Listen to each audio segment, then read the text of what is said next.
Well, we're at Semicon Day 2 in Bengaluru, and now we're joined by Akarsh from Vedanta Group. Thank you for joining us on Business Today. Thank you so much for having me.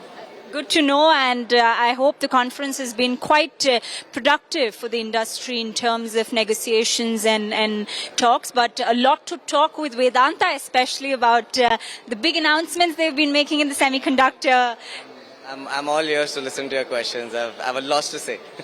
Right. So first, just to start off with, give us some insights into what is the kind of opportunity you see for the industry in the role of semiconductor manufacturing in India. I mean, we're late to the race, but are we in the pace?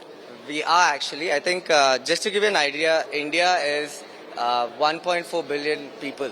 We are 25% of the world's population, right? And Vedanta is here to make sure that we are looking at import substitution in electronic components in a very serious way. We import today $100 billion worth of electronic components, and that is just going to go to $400 billion, and we need to arrest that now.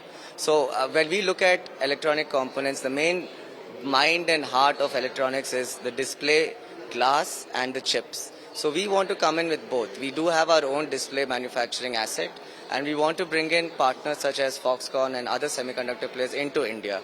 And that, I think, is essential to capture in the 60% of the value chain. You are looking at semiconductors being consumed within India, for India, around $20 to $25 billion. On glass, you're seeing about $7 to $10 billion. And these numbers are going to go up because consumption in India is rising at double-digit CAGR growth.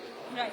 Now, I'm just going to go and deviate a bit. In fact, one of your colleagues just on the stage did mention that by 2025, we will have display manufactured in India.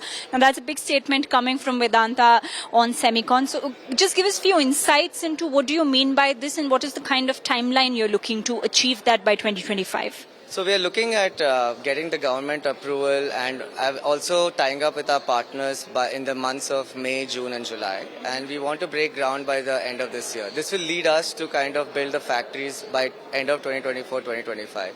We will have some ramp up time, about 6 to 8 months, but that's where we're going with it. I'll speak about this more also in my talk later at 4:45. Now, when you're talking about coming up with factories and, of course, setting the fab plants, have you started these kind of negotiations, communication with the state governments? I believe you have. So what are the key targets that you're looking? Which states do you think that could be probable options? So I think our state governments are very active right now. We have sent out 2 EOIs, and in the second EOI, a lot more states have come forward. I would not be able to pinpoint the states, but they are giving us a baseline offer which will make this conducive for the entire project. What we are looking for is technical feasibility first. This is the first time something this complex and high-tech manufacturing is coming into India. It's not like other factories. It has environment, it has technical feasibility. So our partners are involved in doing that as well. Apart from that, the business offerings that they have in terms of subsidy, water, kind of water supply, kind of access to ports, kind of electricity that they give are important factors that we lay out. Yeah, and you have already sought some kind of help on that area, I believe, and also this is the second attempt that Vedanta is making towards semiconductor. The first, I believe, didn't pull off. What were the key challenges, and do you think we've overcome those? I think we are very good question. I think the first challenge that we had back in those times was the market was not mature enough in India and the consumption was on the rise. In the last 5 years, semiconductor consumption has increased by double in India alone. Display has increased by 35%. So you can see the kind of pace that we are doing, right? And now it looks like the government and the principles of all of us in terms of skilling, in terms of countries like Taiwan approaching us for ease of business, the policies that have been brought out by the government are conducive to make this accelerated now. I think back then what we were trying to also do was to make sure that we are fitting a square box in a round hole. And now those pieces are fitting together. Now, one last question, Akarsh, is that government has set a very significant outlay of 76,000 crore. One, is that enough to start off with? Two, what do you expect from the policy? Let us be transparent to the fact that we are starting out, so it's all going to be a game of trial and error. And Minister has been quite comfortable to answer this, that they will change the policy according to what the industry wants. So what do you want? So I think the government has been, the two biggest things the government has done is announced a policy with this quantum, and the second is they have done it really fast. I think if you put out a good policy, you're going to get good players coming in. And the 76,000 crores is about $10 billion.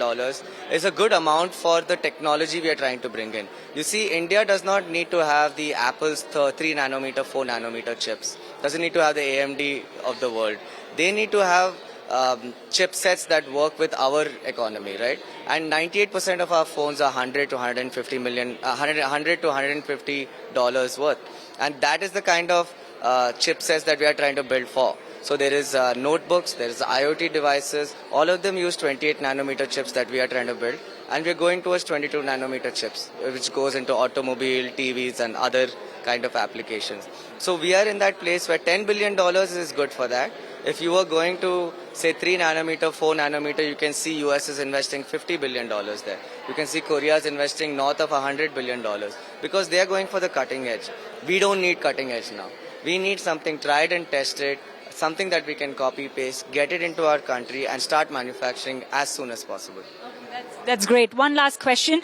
I'm going to get back to it, and that is on Vedanta's timeline. Tomorrow the conference ends. What's next after this? I mean, you go, you speak to the state governments, you select a location and you start the plant. So what is the timeline? So I think state site selection should finish by the middle of May. Our agreements, which are binding with tech partners, should also finish by the end of May. And we aim to start looking at government approvals post that and groundbreaking much later in the year. And the first plant could be expected in 2025. 2024, realistically, optimistically, 2025, maybe if you give some leeway at the start. Okay, great. Thank you so much for speaking with us. Thank you so much for having me. If you like the video, do like, comment, share and subscribe.